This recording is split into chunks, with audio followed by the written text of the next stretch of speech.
Bagaimana grafik lilin bekerja dan kerangka waktu apa yang harus dipilih? Selamat datang di pelajaran keempat dari kursus Forex Dasar.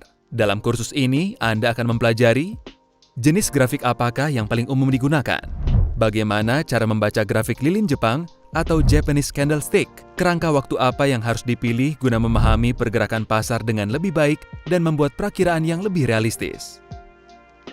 Jenis-jenis grafik. Ada dua jenis grafik dasar yang tersedia di Forex, garis dan lilin Jepang.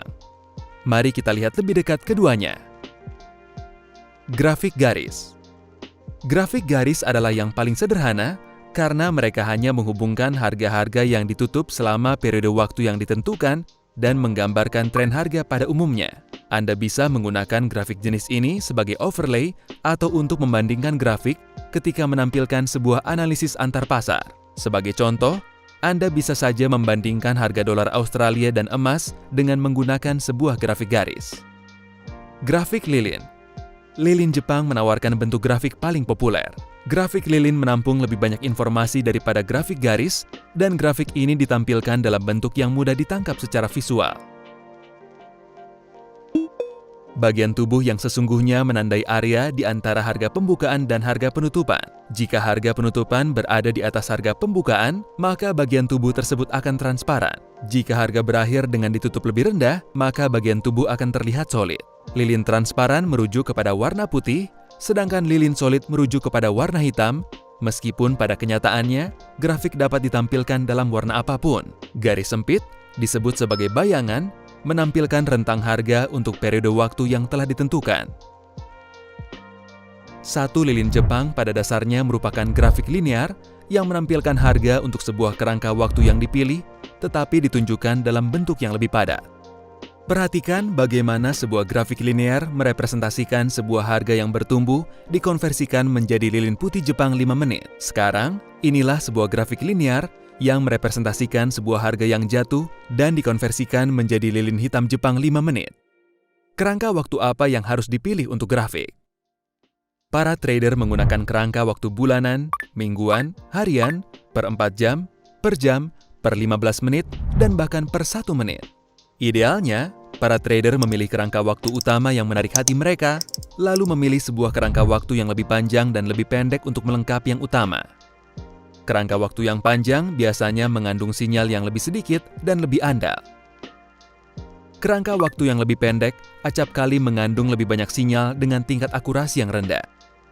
Ada beragam jenis trader, dan mereka memiliki gaya trading yang berbeda-beda. Trader pendulum atau swing trader dan trader ajak atau position trader memilih untuk mempertahankan trade mereka selama berhari-hari atau berminggu-minggu. Mereka terutama berfokus pada grafik harian untuk trade-trade mereka.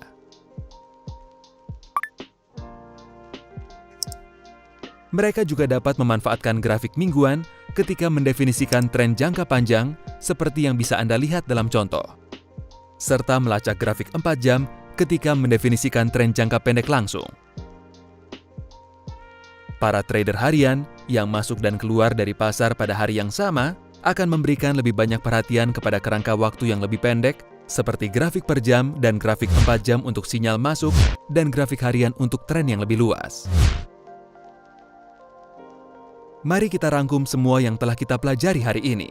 Anda bisa menggunakan grafik garis untuk membuat sebuah analisis antar pasar, tetapi untuk menganalisis harga dari simbol yang Anda perdagangkan, Anda harus menggunakan grafik lilin. Lilin dapat ditampilkan dalam dua warna, putih atau bullish, di mana harga penutupan lebih tinggi daripada harga pembukaan, dan hitam atau bearish, di mana harga penutupan lebih rendah daripada harga pembukaan. Gunakan kerangka waktu yang lebih besar untuk menemukan dukungan dan garis ketahanan yang lebih kuat atau sebuah tren, dan gunakan yang lebih kecil dalam membuat keputusan terakhir Anda. Dalam kursus berikutnya, Anda akan mempelajari biaya apa sajakah yang harus dihadapi seorang trader ketika melakukan trade forex? Apakah yang dimaksud dengan spread? Apakah yang dimaksud dengan swap? Dan bagaimana cara menghindari pembayarannya ketika Anda melakukan trade sepanjang malam? Trik-trik tak jujur apa sajakah yang digunakan para broker? Serta biaya apa sajakah yang tidak harus Anda bayar?